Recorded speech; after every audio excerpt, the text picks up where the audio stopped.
Kenaikan harga gas LPG ukuran 12 kg yang nyampe Rp130.000 per tabung menyebabkan sebagian masyarakat ada yang beralih ke kayu bakar.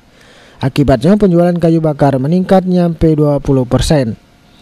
Hal tersebut diakui Yanto, salah satu pedagang kayu di kawasan Radial. Yanto ngaku sejak harga LPG ukuran 12 kg naik, kayu bakar yang dijualnya laris manis.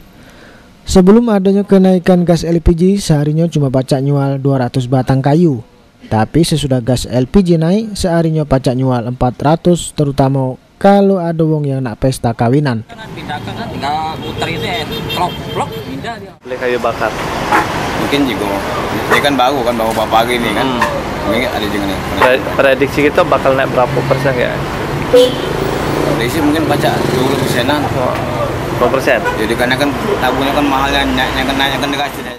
Untuk harga kayu tidak naik berkisar antara Rp2.000 sampai Rp6.500 per batang.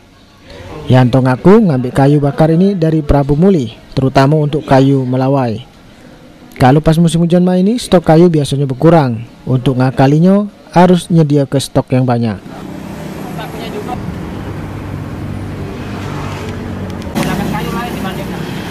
Wibisono, PAL TV. Nasi minyak ya.